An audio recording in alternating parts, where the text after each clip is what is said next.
प्यारे विद्यार्थियों,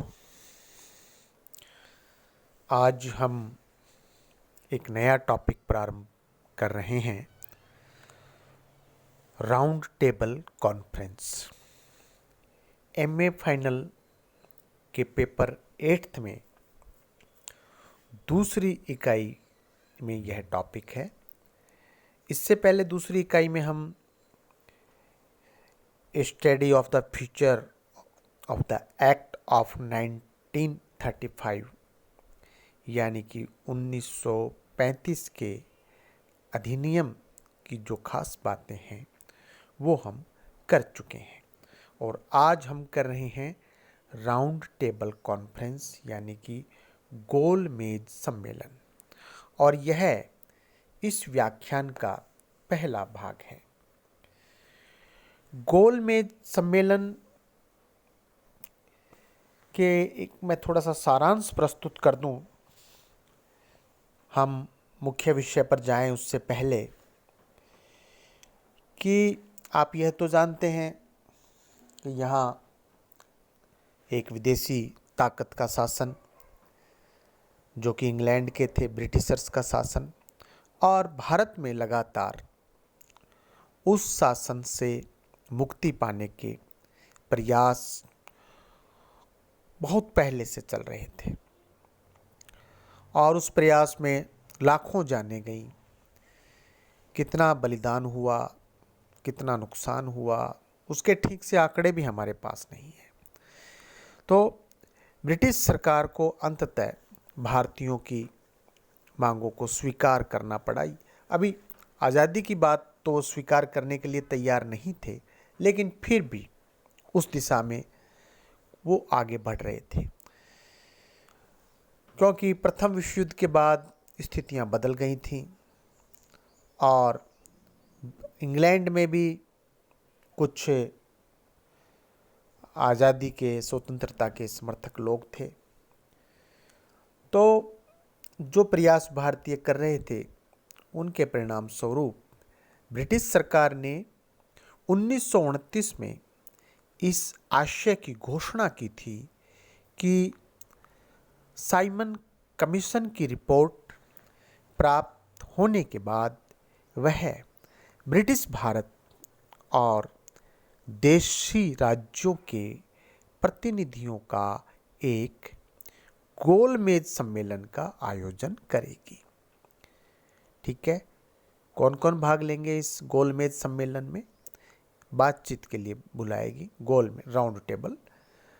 उसमें ब्रिटिश भारत का मतलब अंग्रेजों के अधीन जो भारत का क्षेत्र था, आप जानते हैं विद्यार्थियों इस बात को, और देसी यानी कि जो राजा थे, राजतंत्र, उनके प्रतिनिधि इस गोलमेज सम्मेलन में भाग लेंगे, ताकि भारत के लिए जो भी संवैधानिक प्रस्ताव सुझाए जाएं, उनके संबंध में अधिकतम स्वीकृति प्राप्त की जा सके, बहुमत प्राप्त किया जा सके।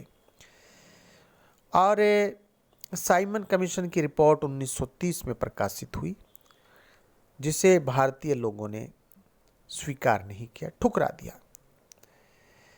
इससे पूर्व अगस्त 1928 में नेहरू रिपोर्ट सामने आई थी, वह अंग्रेजों ने ठुकरा दी। इस रिपोर्ट में जिस संविधान का खाका खींचा गया था, वह डोमिनियन स्टेटस के सिद्धांत पर आधारित था। इसी दौरान महात्मा गांधी का सविनय अवज्ञा आंदोलन चला। इस समय आंदोलन और दमन चक्र दोनों ही बराबर गति पर चल रहे थे।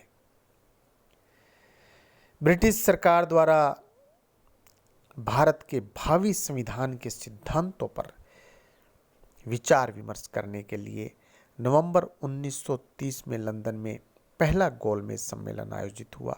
प्रथम मीटिंग 1931 में दूसरी मीटिंग हुई, और 1932 में तीसरी मीटिंग, तीसरा गोलमेज सम्मेलन हुआ।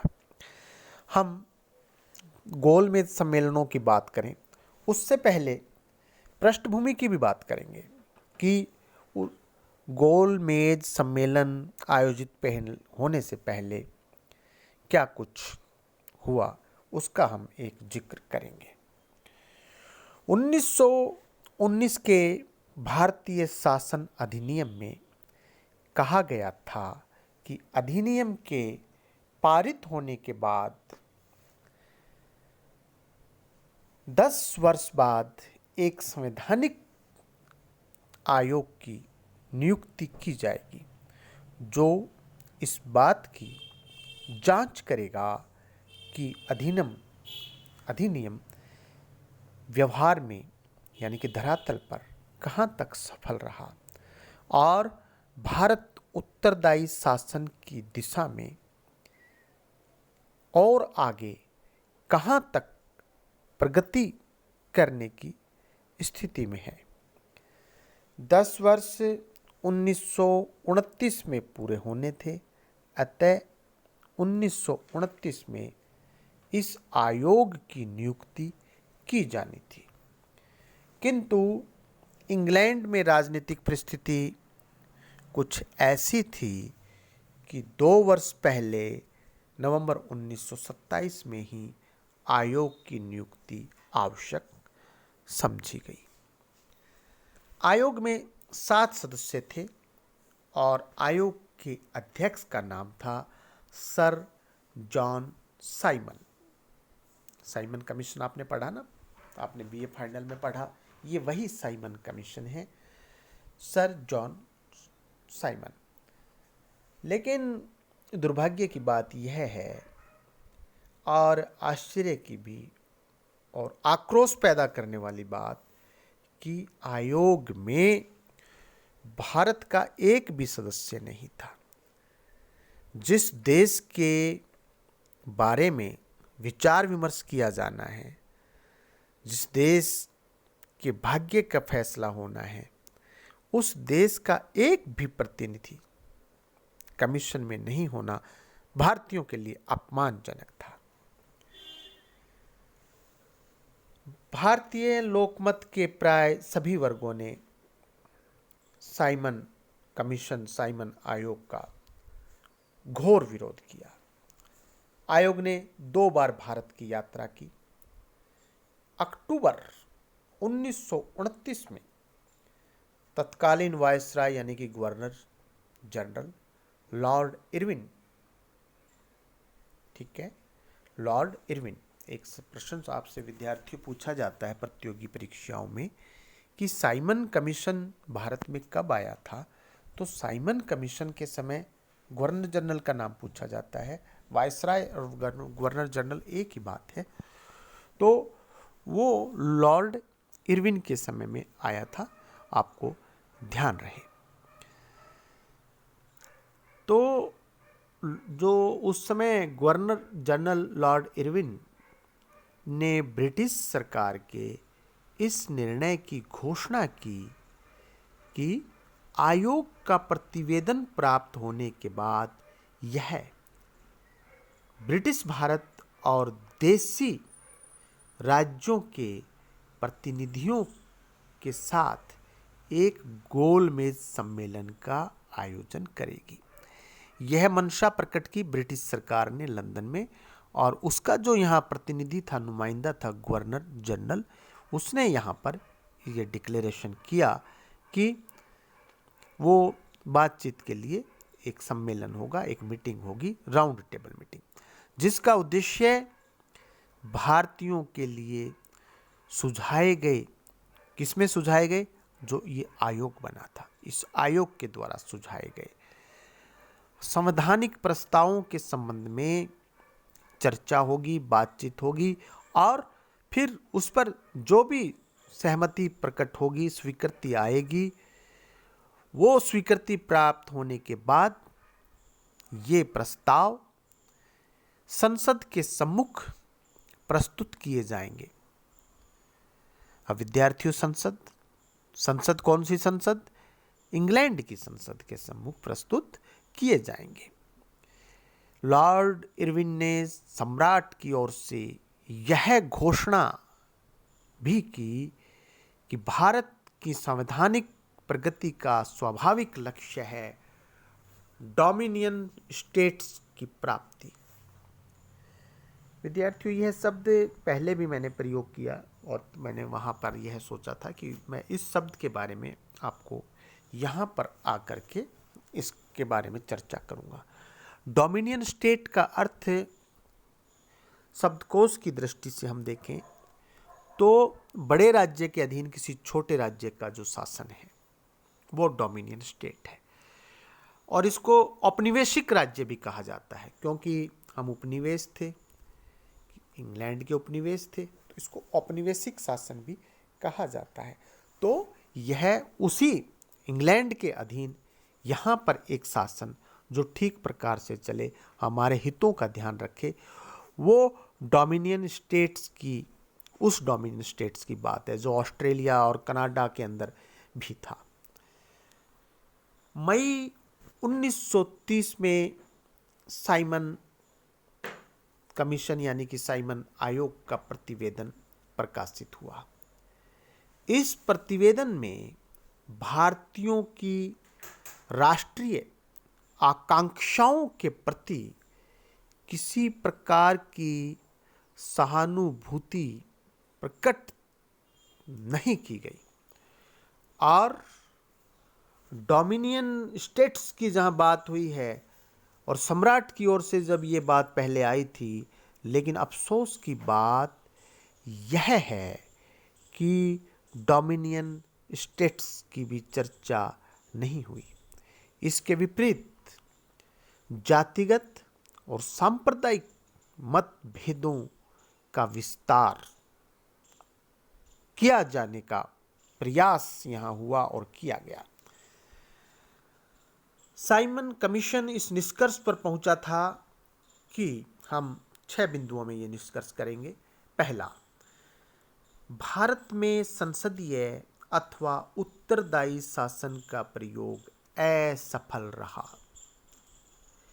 यह उस कमीशन ने पहली बात कही जो 1919 के अधिनियम से लेकर और अब तक का जो इन्होंने समीक्षा रिव्यू किया, उसमें ये निष्कर्ष इन्होंने पहला निकाला। दूसरा, द्वैध शासन है, जो दोहरा शासन है, जो हम पहले कर चुके हैं विद्यार्थियों, का तुरंत अंत कर दिया जाना चाहिए और प्रांतों में विधानमंडलों के प्रति उत्तरदायी मंत्रियों को शासन भार सौंप दिया जाना चाहिए। तो ये द्वैध शासन की समाप्ति की बात हो गई। तीसरा, यह समझ लेना चाहिए कि भारत में एकात्मक राज्य व्यवस्था उपयुक्त नहीं है। चौथा, सार्वभौम वयस्क मताधिकार की बात सोचना अव्यावहारिक है। जो वोटिंग का जो अधिकार है वो ये कह रहे हैं कि सबको नहीं दिया जाएगा, कह रहे अव्यावहारिक है। संभवतः उनकी दृष्टि में भारतीय जो हैं वो ये फैसला करने में, आम भारतीय की बात है, ये फैसला करने में सक्षम नहीं है कि वोट कास्ट किसको किया जाए, तो अव्यावहारिक है।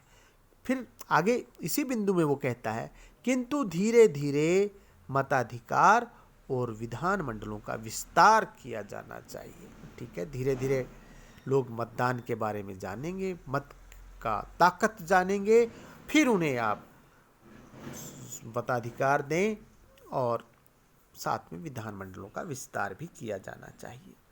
पांचवा, केंद्रीय व्यवस्था में कोई आमूल परिवर्तन आवश्यक नहीं है, कि जैसे चल रहा है वो क्या ठीक चल रहा है, किंतु केंद्रीय विधानमंडल के दोनों सदनों के लिए सदस्यों का चुनाव प्रांतीय विधानमंडलों द्वारा परोक्ष रीति से किया जा सकता है।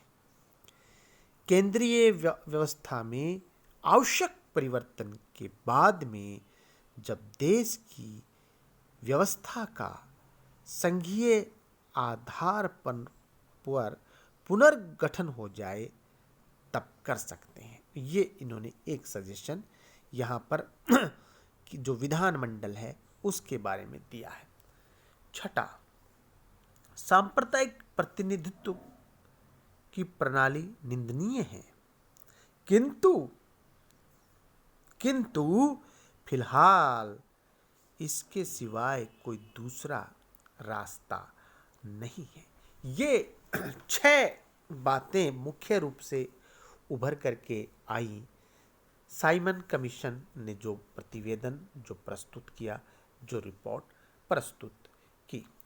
कुल मिलाकर के यदि हम बात करें, अंग्रेज इतिहासकार कोपलैंड की बात कर लेते हैं पहले, जो लिखता है साइमन आयोग का प्रतिवेदन तब तक का भारतीय समस्या का सबसे अधिक महत्वपूर्ण अध्ययन था। यद्यपि भारतीय जनमत ने इस जो ये प्रतिवेदन जो आया था इसको बिल्कुल ठुकरा दिया था और उनको ये स्वीकार नहीं था। और ब्रिटेन में जो उस समय लेबर पार्टी की गवर्नमेंट थी उसने इस ओर कोई ज़्यादा ध्यान नहीं दिया। लेकिन उसके बाद जब 1935 का अधिनियम आया तो उस अधिनियम में साइमन कमीशन की बहुत सारी सिफारिशों को मान लिया गया। यदि इस आयोग की सिफारिश से पहले मान ली जाती तो शायद प्रांतीय स्वायत्तता 1937 के बजाय 5-7 वर्ष पहले स्थापित हो जाती, लेकिन तब भारतीयों ने स्वीकार नहीं किया। तो कुल मिलाकर के ये जो साइमन कमीशन आया जिसमें 7 सदस्य थे, जिसका अध्यक्ष सर जॉन साइमन था, इस आयोग में, इस कमीशन में एक भी भारतीय नहीं था। तो ये बात वहीं से खराब हो गई थी।